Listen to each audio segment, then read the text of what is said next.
우리가 보이지 않는 하나님은 보이는 하나님을 어떻게 우리가 믿고 살아갈 수 있을까? 또는 우리가 어떻게 보이지 않는 하나님을 보이는 하나님으로 우리가 그렇게 믿고 살아서 승리자가 될 수 있을까라고 생각해 보면 구약의 모든 역사가 오실 메시아, 다시 말해서 보이는 하나님으로 오실 것을 약속을 하셨어요. 그런데 그거를 소수에 있는 사람, 다시 말해서 믿음의 사람들만 그걸 아주 실제적으로 경험했었다라고 얘기하는 거예요. 구약의 믿음의 선진들은 믿음은 바라는 것들의 실상이요 보지 못하는 것의 증거라고 해서 2000년 뒤에 또는 1000년 뒤에 오실 메시아를 그들은 믿음으로 이미 오신 메시아로 믿고 살았다는 거죠. 그리고 그 역사 속에서 예수님이 우리 가운데 오셨을 때 많은 사람들이 있었지만 그걸 몸으로 경험했던 사람이 어머니 마리아고 또 그것을 가장 먼저 첫 번째 증인이 된 사람이 바로 아버지 요셉이라는 거죠. 어머니가 네가 정녕 아들을 낳을 것이다 라고 말씀하셨을 때 그때 그 약속을 그는 어느 날 자기에게 갑자기 온 약속이기도 하지만 동시에 그들의 민족 유대인들이 오실 메시아를 기다리고 있는 그래서 메시아 대망사상이라고 하는 그 메시아가 오실 것을 늘 꿈꾸고 있었던 그런 사람들, 그런 믿음의 사람들에게 마리아는 그것을 믿음으로 아멘으로 입으로 시인했습니다. 그 아멘이라고 하는 그 고백은 내가 설령 어떤 상황이든지 내가 설령 그것이 손해가 된다 할지라도 또는 내가 그 돌을 맞아 죽을지언정 내가 그 말씀을 끝까지 붙들고 있겠습니다. 라고 하는 그 고백이 아멘이었습니다. 그래서 그 말씀을 붙들고 있는 그 믿음이 나중에 보이지 않는 하나님이 보이는 하나님의 그 시작이라고 할 수 있는 거죠. 그러면서 동시에 요셉은 자신의 아이도 아니고 어떻게 보면 이미 아이를 가졌다라고 하는 이 이야기를 듣고 가만히 끊고자 하여라고 하는 그래서 가만히 율법적인 의를 생각하면 가만히 끊는 것이 마땅한 건데 그는 그거를 통해서 이 천사의 이야기를 듣고 그것을 받아들이면서 뭐라고 그러냐면 아이를 낳기까지 동침치 않았더라 이렇게 얘기를 해요. 그것은 아이를 낳는 이 10달의 이 과정을 그 아버지는 모든 모욕과 수치를 그것을 다 견디고 또 견디고 견뎌서 그 아이를 낳기까지 동침치 않았다라고 하는 거죠. 그러니까 우리에게 보이는 하나님, 내가 경험되어지는 하나님 또는 내가 손으로 만져보고 귀로 듣고 또 실제로 경험되어지는 하나님은 어떻게 경험되어지느냐? 말씀을 가지고 아멘으로 응답하고 그것을 통해서 끝까지 견디고 견디는 자, 그것을 기다리는 자에게 이제는 그 말씀이 실제가 되어서 또는 그 말씀이 오늘 우리 가운데 눈으로 보고 귀로 듣고 손으로 만진바 되어지는 하나님의 말씀으로 우리 가운데 드러났다라고 말씀하고 있는 겁니다. 그래서 예수 그리스도는 어떻게 오셨냐면 마리아의 신앙과 요셉의 신앙, 아멘의 신앙과 인내하고 인내했던 그 인내의 신앙을 통해서 이제는 우리 가운데 하나님으로 오셨다. 이렇게 말씀하고 있는 겁니다. 자, 오늘 똑같은 거예요. 여러분 사도행전 2장 오늘 우리가 읽은 1장에 있는 말씀에 보면 오늘 우리가 읽은 이 본문은 예수님이 승천하신 말씀이에요. 그래서 승천하실 때 어떻게 말씀하시냐면 10절에 있는 11절에 이렇게 얘기했습니다. 이르되 갈릴리 사람들아 어찌하여 서서 하늘을 쳐다보느냐 너희 가운데서 하늘로 올려지신 이 예수는 하늘로 가심을 본 그대로 오시리라. 이 11절에 있는 말씀은 올라가신 거고 그 올라가신 그대로 다시 오시겠다라고 하시는 말씀입니다. 예수님은 부활하셔서 40일을 이 땅에서 계셨어요. 그것이 어떻게 있냐면 3절에 있는 말씀이에요. 중간에 보면 살아계심을 나타내사 40일 동안 그들에게 보이시며, 예수님은 부활하셔서 40일 동안 많은 사람들에게 자신의 모습을 드러내시고 부활하신 것에 대해서 분명하게 사람들에게 그것을 증거하셨습니다. 그리고 그 40일을 지난 다음에 하늘로 올라가시는 거죠. 이것을 승천이라고 얘기합니다. 그런데 그 승천으로만 끝나는 게 아니라 다시 오시겠다라고 말씀하세요. 이거를 초림, 그리고 승천, 그리고 재림이라고 하는 우리의 신앙에 있어서 굉장히 중요한 기둥과 같은 겁니다. 예수님이 우리 가운데 오셨어요. 그리고 올라가셨습니다. 그리고 다시 오실 것입니다. 이것이 우리의 신앙의 고백입니다. 하나님이 우리 가운데 오셨어요. 여러분, 지금이 대강절이잖아요. 이 대림절이라는 게 뭐냐면 예수님이 태어나신 날이라고 하는, 우리가 사람이 태어났을 때 그 태어난 날의 생일과 같은 날이 아니고 하나님이 사람으로 오셨다는 거예요. 근데 어떻게 오셨어요? 어린 아이로 오셨다는 거예요. 만약에 머리 휘날리고 백마 타고 그렇게 뒤에 어떻게 보면은 이 천사들의 무리를 데리고 오셨다면 누구든지 바로 하나님을 다 믿었겠죠. 그런데 너무 연약한 존재, 약해도 너무나 약하고 어떻게 보면은 하루도 누구의 도움 없이는 살 수 없는 어린 아이로 우리 가운데 오셨다는 거예요. 그게 하나님이 사람으로 오신 거예요. 그것이 예수님의 초림이죠. 처음에 오신 거예요. 그런데 왜 오셨어요? 여러분, 오신 것을 믿음으로 우리가 그걸 또 고백하지 않으면 우리는 어떻게 되냐면 예수님이 왜 오셨을까를 모르고 살아가는, 다시 말해서 하나의 이 세 가지의 기둥과 같은 신앙의 고백이 하나가 비어 있는 것 같은 거예요. 하나님이 왜 구질하게 이 땅에 어떻게 보면 창조주로 하늘에서 너무나 잘 계셔야 되는 분이 왜 인간의 모습으로, 그것도 너무너무 연약한 모습으로 우리 가운데 오셨을까라고 생각해 보면 그것은 우리의 죄 때문에 그렇게 오신 거죠. 그래서 하나님이 우리 가운데 오셨다라는 말은 무슨 말이냐면 우리의 죄를 해결하시기 위해서 그분이 낮아져서 그 연약한 사람의 모습으로 우리 가운데 오셨다라는 고백이에요. 그러니까 오셨다라는 말의 의미는 내가 오늘 하나님 앞에 죄인으로 살 수밖에 없는 존재였다는 것을 인정하는 겁니다. 모든 종교는요, 사람이 신이 되는 과정이에요. 그래서 열심히 수련하고 열심히 연마해가지고 내가 꽤 괜찮은 사람인 것을 드러내서 내가 신의 경지까지 올라가는 게 종교입니다. 그런데 신앙은요, 낮아져서 그 낮아짐을 통해서 다시 말해서 누군가의 죄를 감내하고 어떤 때는 덮어주고 어떤 때는 기억하지 않고 어떤 때는 내가 그것을 그냥 짊어지고 가겠다라고 하는 사랑의 표현인 겁니다. 이게 신앙이에요, 여러분. 여러분, 우리가 모든 사람들이 다 문제 속에서 문제를 드러내기 시작하면 털어서 먼지 안 나는 사람 없죠? 왜요? 우리는 다 먼지로 만들어진 존재이기 때문에 그래요. 그래서 털면 다 문제가 돼요. 오죽하면 구약에 있는 제사법 중에 부지 중에 짓는 죄까지 있다는 거예요. 부지 중에 짓는 죄가 뭐냐면 내가 의식하지 않는 것을 통한 또 죄도 있다는 거예요. 내가 그냥 지나가는데 옆에 있는 사람이 죽어요. 나 때문에. 얼굴이 무기예요.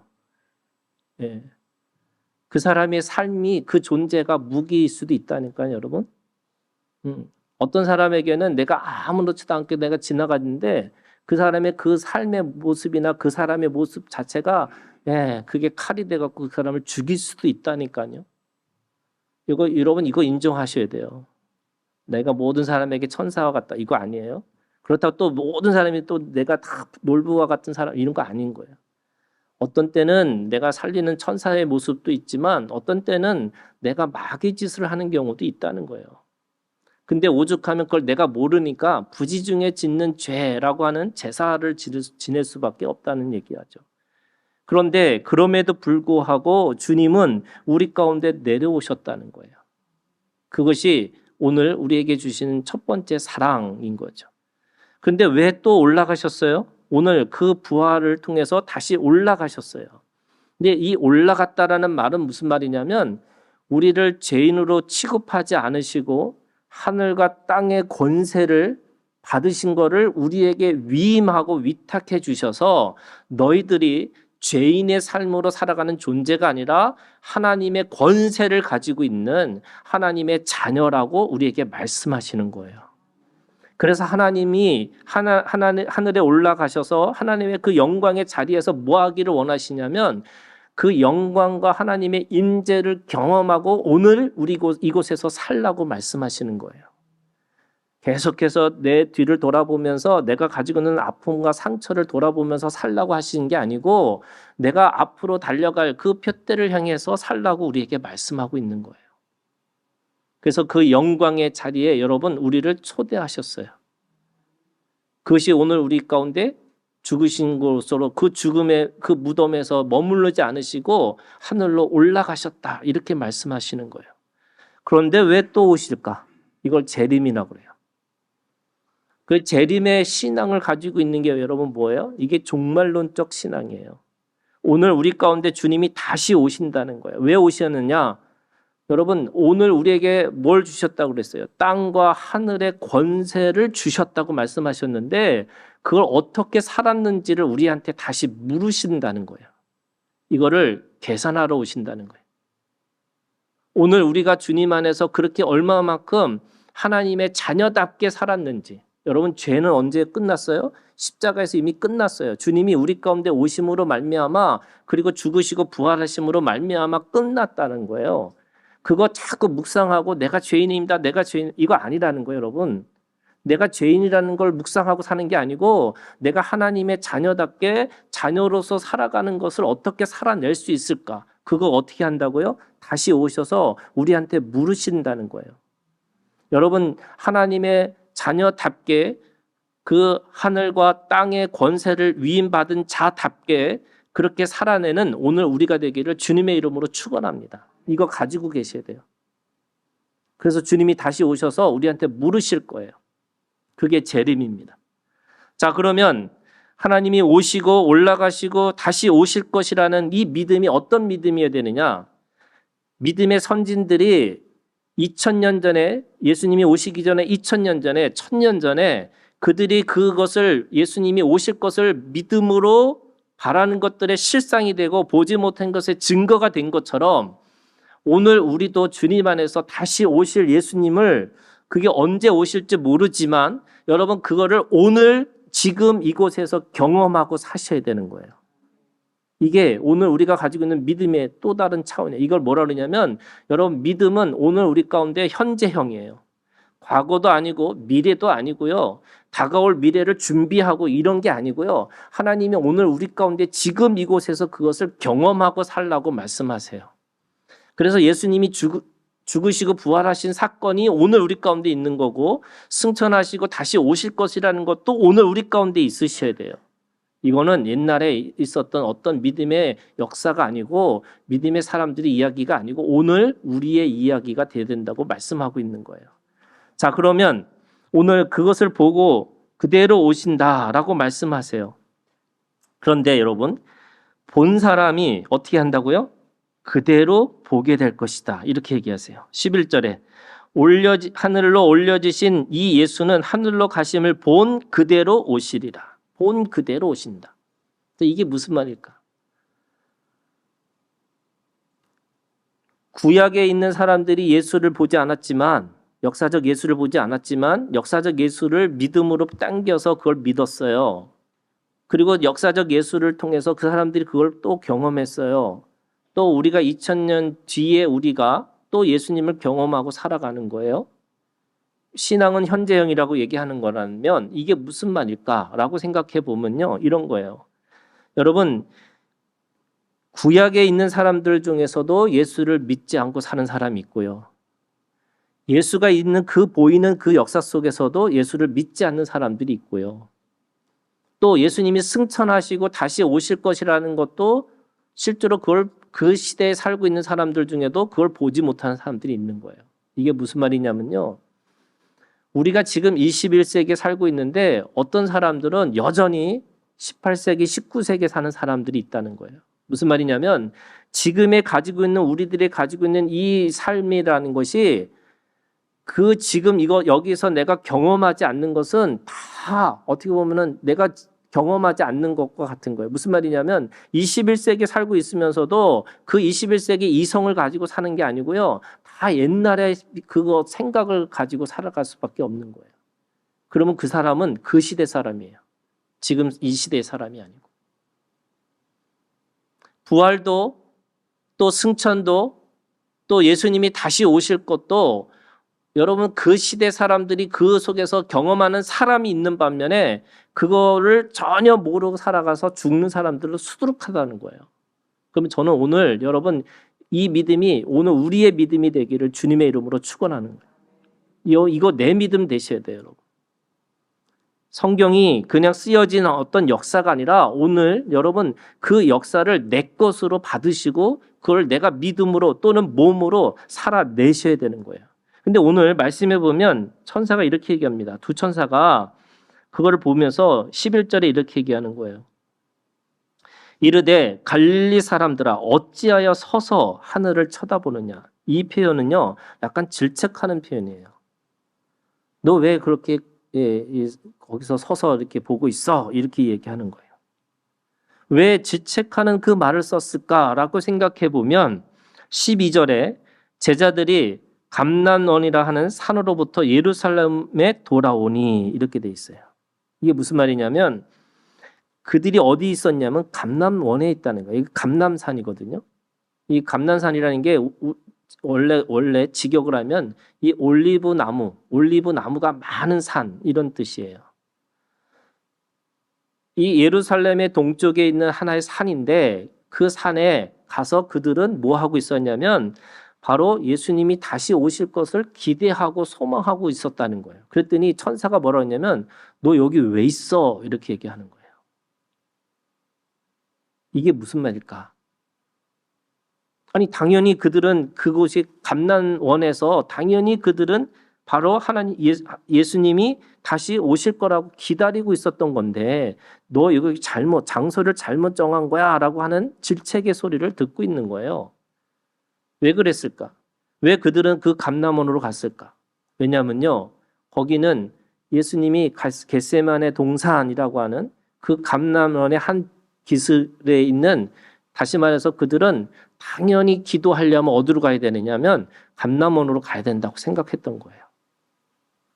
그래서 어디로 갔냐? 당연히 한적한 곳으로 아무나 있지 않는 그래서 조그만 하나님과 나하고 단둘이서 만날 수 있는 그런 곳으로 가게 됐다는 거예요. 그런데 천사가 뭐라 하냐면 너 여기 왜 있어? 이런 거예요. 그랬더니 그 말을 듣고 그들이 다시 12절에 감난원이라는 산으로부터 예루살렘으로 돌아왔다는 거예요. 예루살렘으로 돌아왔다. 그리고 우리가 오늘 본문의 말씀의 주제인 말씀에 보면 오로지 기도에 힘쓰더라 이렇게 얘기해요. 오로지 기도에 힘쓰더라. 그들은 기도를 하기 위해서 어디로 갔냐면 감람원으로 갔어요. 그랬더니 천사가 한 얘기가 예루살렘으로 돌아가라는 거였잖아요. 왜 예루살렘으로 돌아오게 했을까? 오늘 말씀에 보면 예루살렘에 어디 있었어요? 그들이 13절에 들어가 그들이 유하는 다락방으로 올라가니. 여러분 이 다락방이 어떤 것이에요? 이 다락방의 원래 원어가 시나클룸이는데 시나클룸이란 뭐냐면 식당이에요. 그들이 함께 이 가족들이 자는 이 방들이 있지만 위에 이렇게 뭔가 이렇게 2층 방 같이처럼 만들어 가지고 거기서 함께 식사를 하는 장소예요. 식사를 하는 장소에서 모여가지고 누가 모였어요? 13절에 보니까 베드로, 요한, 야고보, 안드레, 빌립, 도마와 바돌로메 이 11제자들이 쭉 나오고요. 그 다음에 14절 여자들과 예수의 어머니 마리아와 예수의 아우들과 이렇게 돼 있어요. 여기는 그 당시의 문화에 아주 파격적인 것들이 있는 거예요. 뭐냐면 여러분 보통 성전에 가면 성소와 지성소에 들어가는 것은 대제사장만 들어가는 거죠. 그리고 그 여자들은 여인의 뜰이라고 해서 특별히 마련한 어떤 공간에만 들어가는 거지 어떻게 보면 성막 또는 성전에 들어갈 수가 없어요. 더구나 오늘 이 말씀에 사도행전 2장에 있는 말씀에 보면 2장 9절에 보세요. 우리는 바데인과 메데인과 엘라임인과 또 메소포다미아, 유대와 갑바도기아, 본도와 아시아, 부르기아와 밤빌라와 애국과 및 구레네에 가까운 리비아의 여러 지방에 사는 사람들과 자, 이 사람들이 여기에 있는 사람들이 120명이라고 그랬어요. 그런데 그 120명이 11제자 이름들과 여자들과 그 다음에 그 예수의 형제들, 어머니 뭐 여기만 있는 것이 아니라 보면은 이방의 땅에서 온 디아스포라죠. 그러니까 그 이방에서 땅에서 온 사람들이 있었다는 거예요. 또 이들은 자기네 말을 하고 있는 사람들이에요. 그러니까 유대인이라고 하지만 기본적으로 그 지역의 2세나 3세 되는 사람들인 거죠. 이런 사람들이 모여 있었던 곳이에요. 우리가 보통 기도하면 어떻게 해야 돼요? 어떤 골방에 가서 기도하는 모습을 가지고 있어야 되는 거잖아요. 그런데 그 모든 그 구약에 있는 기도의 방식, 그 어떤 원칙들을 다 깨고 있는 거예요. 여자와 남자가 함께 모였어요. 이방인들도 있을 수 있는데 그 이방인들도 그냥 받아들여서 같이 모였어요. 가장 거룩한 성소와 지성소에 가서 기도를 드려야 되는데 가장 일상의 삶으로 먹고 마실 수 있는 그 공간, 그 식당에서 그들이 모여 있어요. 거기에 모여서 뭐예요? 오로지 기도에 힘쓰니라. 그 앞에 뭐라고 그러냐면 더불어 마음을 같이하여. 구약의 기도, 여러분 구약의 기도는 뭐냐면 하나님과 나만의 관계 속에서 하는 기도인 거예요. 그걸 보통 우리가 골방 기도 이렇게 얘기하거든요. 여러분 골방 기도가 있어야 되는 거예요. 그게 뭐냐면 내가 누구이고 하나님이 누구인지 이 친밀한 관계에 그 침실에 들어가서 하나님과 내가 하나가 되어지는 이 경험을 골방에서 해야 되는 거예요. 이 골방의 기도는 어떻게 하냐? 문을 닫고 이렇게 있어요. 세상에 가지고 있는 그 모든 것들을 차단해서 하나님과 나만의 둘만의 관계 속에 골방 기도를 해야 되는 거예요. 그런데 이게 진정한 우리가 보통 생각하면 야 이런 기도를 드려야지 진정한 기도다라고 생각했는데 지금 예수님이 오셔서 성령의 이 선물을 주시기 위해서 어떻게 하냐면 너희들이 함께 모여 있어서 여자와 남자와 어른과 어린아이와 그리고 이방인과 유대인들과 함께 모여서 오로지 기도에 힘쓰더라. 다시 말해서 함께 모여서 기도하라고 말씀하시는 거예요. 이게 구약에 있는 기도하고 너무 다른 거죠. 그들은 감람산에 가서 조용히 각각 개별적으로 아니면 뭐 옛날에 여러분 우리 기도원에 가서 맨날 나무 한번 뽑아야 된다 그러고 그 바위 위에 올라가서 소리치면서 기도하고 또 굴 하나 만들어가지고 그 굴에 기도해보고 다 해보셨죠? 저도 해봤어요. 근데 하나님이 우리한테 어떤 기도를 하기를 원하시냐면 14절에 이렇게 하는 거예요. 더불어 마음을 같이하여 오로지 기도에 힘쓰더라. 근데 더불어 마음을 같이하여. 지금 오늘 우리에게 주시는 하나님의 말씀은 더불어 마음을 같이해서 함께 기도하는 교회가 되는 거예요. 이 인류 역사상 최초의 교회는 어떤 교회냐? 바로 기도하는 공동체예요. 그래서 여러분 모여서 우리가 함께 하는 것 중에 하나가 뭐냐면 모여서 함께 기도하는 거예요. 내가 나의 이 어떻게 보면은 내가 가지고 있는 이 거룩함을 어떻게 하면 잘 지킬 수 있을까라고 하는 그 골방의 기도만 하는 게 아니고 우리가 함께 더불어서 기도하라는 거예요. 모여서 뭐 하는 거예요? 기도하는 거예요. 근데 여러분 기도라는 게 뭐라 그랬어요? 여러분 기도라는 게 기다리는 거예요. 함께 기다리는 거예요. 힘들고 어려울 때 서로가 서로에게 지지되고 격려하면서 함께 기다려주는 그 모습이 기도하는 거예요. 그래서 오늘 우리가 주님 안에서 말씀과 기도로 거룩해지니라 라는데 그 약속을 받은 사람에게 주시는 하나님의 우리가 가지고 있는 행동이 뭐냐면 그 행동이 여러분 기도예요.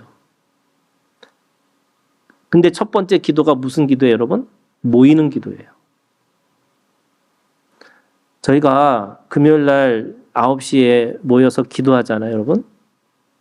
여러분 개별적인 기도 하는 게 필요 없다는 얘기가 아니에요. 다 해야 돼요. 그런데 우리가 소중하게 여겨야 될 기도가 뭐냐면 모여서 함께 마음을 같이 해서 기도하는 거예요. 여러분 이거 하셔야 돼요, 우리. 왜 우리가 11시에 이 주일날 이렇게 예배를 드릴까? 사람들은 뭐 여러 가지 이야기를 하죠. 어떤 사람들은 미래학자들은 얘기하는 것 중에 하나가 이제는 교회에 주일날 한 번 오는 것도 쉽지 않을 거라는 거예요. 그래서 1년에 52주가 아니라 1년에 한 2번, 크리스마스 한 번, 부활절 한 번. 왜요? 이미 서구의 교회들은 다 그런 형태를 가지고 있거든요. 굳이 왜 일주일에 한 번씩 이렇게 모여서 왜 우리가 예배를 드릴까? 여러분 다 떠나서 가장 중요한 게 뭐냐? 모여서예요. 그래서 모이는 것에 힘쓰라는 거예요. 모이는 것 자체가 뭐냐면 여러분 그것이 우리가 함께 기다리는 우리의 기도의 첫 번째 행동이에요. 모이는 거예요. 여러분 이 사당도 얼마나 많이 막혀요. 여러분 뭐 낮에도 막히고요, 밤에도 막히고 다 막히는 건데 그럼에도 불구하고 우리가 함께 모여서 기도하는 것이 중요하다는 거예요. 감람원에 가서 너희가 기도하지 말고 니네들이 예루살렘에 가서 성령이 오실 때까지 기다려라고 그랬더니 그들이 다락방에 모여서 남자와 여자가 함께 모여서 함께 예배하는데 제일 먼저 하는 게 뭐냐면 기도하는 거예요. 오로지 기도에 힘쓰더라. 오늘 그 힘쓰더라라는 말씀이 어떤 뜻이냐면요. 3가지 의미가 있어요. 기도에 힘쓰더라. 이 힘쓴다는 게 뭐냐? 첫 번째, 멈추지 않았다는 거예요. 그래서 그게 계속해서 멈추지 않고 그들이 모여서 기도하는데 언제까지 기도해요? 성령이 오실 때까지예요. 말씀이 응할 때까지 그들은 그거를 끝까지 기도한 거예요. 무슨 말이에요? 그렇게 기다렸다는 거예요. 말씀이 오늘 눈으로 보고 귀로 듣고 손으로 만진 바 되어질 때까지 그들은 기다리고 있었어요. 포기하지 않은 거죠. 2번째 여러분, 그것이 멈추지 않았다는 말은 그들이 계속 다양한 모습으로 다양하게 기도를 했다는 거예요. 무슨 말이냐면 혼자서 모여서 혼자서 기도할 수도 있지만 함께 그것을 사람들의 모습으로 함께 자신의 모습을 그대로 드러내면서 함께 기도하셨다는 거예요. 그걸 어떻게 하느냐? 사도행전 2장에 있는 말씀에 보면 그들은 방언의 기도, 예언의 기도, 환상의 기도 또 그들의 그거 가지고 있는 것들을 그대로 사람들 앞에서 드러내는 기도를 하고 있었어요. 이거를 기도의 합주국이라고 그래요. 여러분 제가 꿈꾸고 있는 모습 중에 하나가 그런 거예요. 여러분 교회가 함께 기도하는데 어떻게 기도하느냐? 각자의 자신의 모습을 가지고 자기의 목소리로 하나님 앞에 외치는 거예요. 그런 예배를 꿈꿔요. 여러분. 미국 사람들이 여러분 연습하는 거 아세요? 주여 3창을 연습해요. 이게 코리안식 프레이어라고 해갖고 한국 기도의 식을 공부해요. 제가 신학교 다닐 때 친구들이 전도사를 하니까 그 전도사 하면서 사람들이 그 주여가 안 되잖아요, 여러분. 그게 여러분 되세요? 안 되니까 그걸 연습하는 거예요. 그래서 주여 어떤 때는 짧게 주여 주여 주여 이렇게 하는 건지 주여 주여 주여 이렇게 하는 건지 이게 얼마나 유명해졌냐면 미국 사람들이 연습한다니까요. 저도 골방 기도를 하고 또 어떻게 보면은 이게 침묵 기도 뭐 여러분 그 하나님 앞에서 벽을 보고 벽 보고는 그런 기도 또 뭐 센터링 기도 뭐 여러 가지 하는데 여러분 제가 기도하면서 제일 편한 것 중에 하나가 주여 삼창 기도예요. 예를 들면 기도하다가 이 외치지 않는 기도를 하면은 뭔가 김치를 안 먹은 느낌? 근데 함께 기도해 보는 거예요, 여러분. 그거 해야죠. 그 왜 그럴까? 왜 그럴까 하면은 오순절 다락방에서 그들이 기도했던 그 기도는 다양한 방식, 다양한 모습으로 자기가 원하는 하나님 앞에서 그렇게 함께 모여서 그렇게 기도했다는 거예요. 여러분 모여서 기도하는 게 좋아요? 혼자서 기도하는 게 더 좋아요? 여러분 모여서 기도하는 게 어떤 게 있냐면요. 사람들이 다 자기를 볼 것 같은 거예요. 그래서 사람들이 저 사람은 왜 저렇게 기도해? 뭐 왜 저렇게 그리고 뭐가 이렇게 죄가 많은가 보다 저렇게 크게 외치는 거 보면 뭐 이렇게 사람들이 다 서로 평가하다 보니까 자기가 하나님 앞에 드러내질 못하는 거예요. 그래서 조용한 기도를 하기를 원하는 거죠. 근데 여러분 그거 아세요? 의외로 사람들이 다른 사람에 관심이 없는 거 아세요? 자기가 그렇게 생각하는 거지 사람들이 그 사람에 대해서 그렇게 뭐 애정이 있다고 하지만 그렇게 애정 있게 막 이렇게 들여다보고 그 사람의 삶이 어떤 건지 그렇게 보지 않아요. 하나님과 나와의 관계 속에서 함께 더불어서 있는 그 기도가 하나님 앞에 온전히 그걸 드리라는 거예요. 그래서 오로지 기도에 힘쓰더라라는 말은 골방에서 하는 기도뿐만 아니라 하나님 앞에 그렇게 멈추지 않고 지속 가능한 다양한 방식으로 하나님 앞에 드리는 기도를 하고 있으라는 거예요. 그러면서 뭘 하고 그래요? 여러분 기다리는 거예요. 어떻게 해요? 기대하면서. 하나님이 약속하신 것 반드시 우리 가운데 그것이 이루어질 거라고 기대하고 기도하셔야 되는 거예요. 여러분 하나님의 말씀을 가지고 하는 기도는 100% 들어줘요. 왜 들어줘요? 하나님의 약속이니까요. 제가 얘기했잖아요. 1일날 내가 우리 아들한테 1일날 용돈 줄게 하고 약속한 거잖아요. 그러면 2일날 되면 어떻게 돼요? 저한테 얘기하는 거죠. 도대체 무슨 짓이냐? 어떻게 이럴 수 있냐고. 왜요? 약속했기 때문에 그런 거예요. 그래서 솔로몬도 그렇고 아브라함도 그렇고 늘 기도하는 제목이 뭐냐면요. 하나님 이거 약속하신 거입니다. 하나님 이거는 우리 아버지한테 약속하신 거예요. 그러니까 그 약속을 반드시 들어주셔야 됩니다. 여러분 내가 애걸복걸하는 그 기도가 아니고 약속에 기반하는 기도는요. 반드시 이루어진다는 거예요. 그걸 뭐 하느냐? 기대하라는 거예요. 그래서 제가 굳이 이게 라임을 따지면 여러분 기도는 기다리는 거예요. 어떤 마음을 가지고요? 기대하는 마음을 가지고. 그래서 기도, 기다림, 기대예요. 여러분 기대하지 않는 사람에게는 무슨 말이냐? 여러분 예수님이 우리 가운데 오셨어요? 올라가셨어요? 다시 오실 거예요. 기대하지 않는 사람에게는 오셨는 것도 모르고요. 다시 올라가신 것도 모르고요. 다시 오실 것도 몰라요. 왜? 기대가 없기 때문에.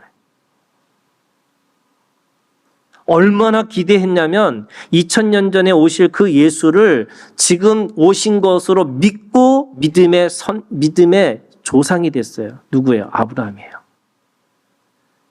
다스리는 권세라고 하는 다스리는 은혜를 주셨는데 그 다스리는 은혜는 누구한테 성취가 되냐면 예수 그리스도를 통해서 성취가 됐지만 다윗은 그것을 지금 이곳에서 자기에게 주시는 하나님의 다스림이 나에게 있다라고 믿고 살았어요.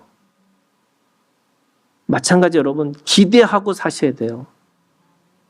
오늘 우리가 하나님 앞에서 여러분 예언하고 꿈을 꾸고 환상을 본다는 게 어떤 뜻이냐? 하나님 앞에 기대하고 있다는 거예요. 기대하는 사람만이 하나님이 그것이 우리 가운데 진짜로 오신 것에 대해서 내가 믿음으로 받아들일 수 있는 믿음을 가질 수 있는 거예요. 그래서 오늘 여러분 기도의 응답이 우리 가운데 있다는 거예요. 자, 시편 40편을 볼까요? 40편 1절. 내가 여호와를 기다리고 기다렸더니 귀를 기울이사 나의 부르짖음을 들으셨도다. 자, 내 기도의 제목을 기다리고 기다린 걸까요? 아니에요. 누굴 기다렸어요? 누굴 기다렸어요? 여호와를. 여러분, 오늘 우리가 하나님 앞에 기도하는 그 기도의 기다림이라는 게 어떤 뜻이냐면 하나님을 기다리는 자가 되어야 되는 거예요. 왜 하나님을 기다려요, 여러분? 아버지니까. 내 친구시니까. 내 신랑이 되시니까. 그러면 내 아버지이기 때문에 내가 가지고 있는 무엇을 먹을까 마실까 염려하지 않고 그의 나라와 그를 구하고 살아가는 사람이 되는데, 여러분 내가 뭘 기다리고 있었냐? 아버지를 기다리고 계셔야 돼요. 우리를 고아처럼 내버려 두지 않으시겠다고 말씀하신 이유가 성령을 선물로 주신다는 거잖아요. 그러면 오늘 그 사람들이 하나님 내가 이 문제 해결되면 내가 하나님을 알겠습니다, 이게 아니고요. 하나님을 먼저 알면 하나님이 내 기도를 들으신다고 말씀하시는 거예요. 왜? 아버지니까. 왜? 아버지가 약속하셨으니까. 하나님 아버지는 나한테 저주를 퍼붓고 너 어떻게든지 잘할 거야 라고 해서 늘 감시하는 어떤 감시관이 아니고요. 하나님이 어떻게 내가 힘들고 어려울 때마다 나한테 지지하고 격려해 주시는 분이 내 아버지시니까. 그래서 여러분 기도는 하나님 앞에 내 아버지를 기다리는 거예요. 그래서 기대하셔야 돼요. 우리 아버지가 어떻게 드러내 주실까? 우리 아버지가 나에게 어떤 것을 준비하셨을까? 그래서 어떤 때는 아버지가 약속했는데 안 들어주면 여러분 아버지한테 조금은 버릇없게 덤비셔도 돼요. 내가 얘기했잖아요. 어떤 우리 교회 권사님이 처음에 우리 교회 오셔가지고 기도를 하는데, 하늘에 계신 아버님 오늘도 우리에게 이렇게 주셔서 감사합니다. 그래서 내가 예배 그 기도 끝나고 얘기했어요. 아버님이 아니라고. 왜 아버님일까요, 여러분? 이게 아버님이 친정 아버지가 아니고 시아버지예요. 그래서 내가 아버님이 아니고 아버지예요, 그랬어요. 더 편하게 하면 아빠라고 하셔도 된다. 오늘 우리가 주님 안에서 기도의 응답이 뭐냐? 우리가 뭘 기대하고 있는 거냐? 내가 하나님 앞에 뭘 기다리고 있는 거냐? 하나님 아버지를 기다리셔야 되는 거예요. 두 번째, 여러분 40편 3절에 있는 말씀에 보면 새 노래 곧 우리 하나님께 올릴 찬송을 내 입에 두셨으니, 지금 올릴 찬송이 뭐예요? 새 노래예요. 이전에 없었던 노래예요. 흘러간 노래가 아니에요. 옛날에 그렇게 하나님이 나한테 해주셨어, 이게 아니고 새 노래인데, 새 노래가 어떤 새 노래냐? 올릴 찬송이라는 거예요. 내가 경험되어져서 그거를 노래하는 게 아니고 앞으로 올 것에 대해서 기대하니까 이미 그 기대를 내 입에서 시인하고 살아가는 거예요. 그게 올릴 찬송이에요. 그러면 새 노래를 불러야 되는 거예요. 근데 그 새 노래를 부르는 것이 오늘 하나님 앞에 기대하는 사람에게 주시는 확신이에요, 여러분. 확신이 있으시는 거예요. 기도는 여러분 확신이 있는 거예요. 왜 어떤 확신이에요?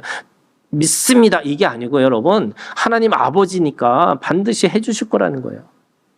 그리고 그 확신이 생기니까 내 입에서 이미 하나님 앞에 찬송을 부르고 있다는 거예요. 요즘에 이 구글의 신 말고 또 유튜브의 신이 있잖아요. 여러분 유튜브를 이렇게 요즘에 보면 제가 그게 그냥 어떤 이게 뭐지 하고 딱 찾는데 제목이 뭐냐면 부자가 되기 직전 90%가 겪는 3가지 현상. 재밌잖아요. 아니 부자가 되기 직전에 그러니까 뭐냐면 지진이 나기 전에 뭔가 이렇게 현상이 나타난다는 거예요. 그런데 부자가 되기 직전에 나타나는 현상이 세 가지가 있다는 거예요. 뭐지? 하고 이제 제가 들어봤어요. 내용은 먼저 부자 되는 방법인데 저는 그게 놀랍게 너무나 이게 영적인 거라는 생각이 들었어요. 첫 번째가 뭔지 아세요? 이 부자 되는 이 사람들의 첫 번째 나타난 증상이 뭐냐면 책임지는 말을 한다는 거예요. 탓을 하지 않는다는 거예요. 뭐 때문에 그 인간 때문에 그 사건 때문에 그게 아니고 내가 부족해서 내가 어떻게 할 수 있었는데 내가 조금 더 잘했어야 되는데 이런 말을 한다는 거예요. 그래서 책임지는 말을 하는 사람들에게 나타나는 현상이라는 거예요. 두 번째는요. 이게 꼭 재밌어요. 현상을 보고 어떻게 돼서 이 현상 속에서 뭘 할 건가 이렇게 생각하는 사람들이 아니라 자기가 뭘 될 건가를 먼저 생각하는 사람들이래요. 저는 이거를 어떻게 봤냐면 꿈과 환상과 예언을 먼저 본 사람은 자기의 현실 속에서 그거를 이루기 위해서 뭘 할 건가가 보인다는 거예요. 그런데 자기 현실만 보는 사람은 죽었다 깨도 자기 현실에서 매몰돼 갖고 살 수밖에 없다는 거예요.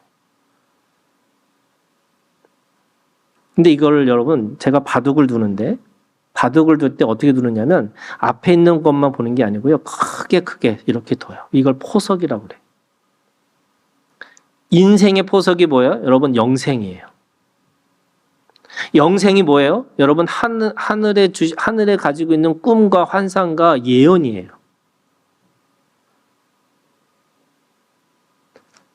어떻게 예루살렘과 온 유대와 사마리아 땅끝까지라고 하는 이 말씀이 사람들한테 이게 이해가 될 수 있을까? 지금 예루살렘이라고 하는 이 속에서도 어떻게 보면은 가장 비참하게 죽은 우리 예수님이시고, 근데 그것조차도 벗어나지 못했는데 어떻게 로마를 변화시킬 수 있을까? 어떻게 세상을 변화시킬 수 있을까? 그런데 세상을 변화시킬 거라고 하는 것을 주고 나니까 그 속에서 그들이 해야 될 일이 생긴 거예요. 그게 뭐예요? 기도하는 거였어요. 그러고 나니까 꿈을 꾸기 시작하고 환상을 보고 예언하기 시작해.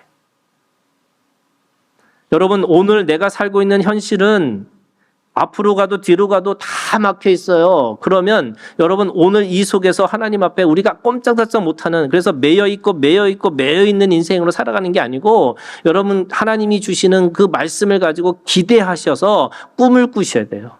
그걸 뭘로 해요? 입으로 시인하고 사셔야 돼요. 그래서 저는 이 기도하는 사람들의 이 기도하는 공동체가 뭐였냐? 여러분 서로 꿈 얘기를 해주시면 좋을 것 같아요. 여러분 꿈꾸시는 걸 서로가 얘기하셔요. 그리고 누군가 비웃는 거, 여러분 거기에 그런 게 나와요. 누군가가 비웃는 거는 부자가 될 징조래요. 그래서 비웃지 않는 얘기, 예를 들어서 너무 현실적이야. 그래, 그런데 잘 될 수 있을 것 같아. 뭐 내가 기도할게 이런 게 아니고요. 갑자기 말도 안 되는 얘기를 한다는 거예요. 여러분 말도 안 되는 얘기를 여러분 입에 달고 사셔야 돼요. 아멘 하세요. 아멘 하세요. 이게 여러분 신앙이야. 우리가 가지고 있는 거 말도 안 되는 하나님이 주시는 꿈에 대해서 얘기하셔야 돼요. 제가 교회 시작하자마자 학교 세우고 병원 세우고 뭐 이런 거 꿈꿨잖아요.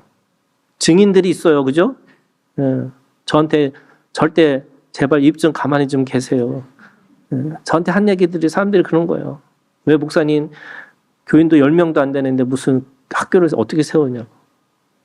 돈이 있으세요? 저한테 첫 번째 하는 질문이 다 그거였어요. 돈이 있으세요? 없죠. 근데 여러분 꿈꾸면 돈이 막 달려와요. 아멘 하세요. 말씀이 돈이에요? 네, 돈이에요. 말씀이 떡이에요? 네, 떡이에요.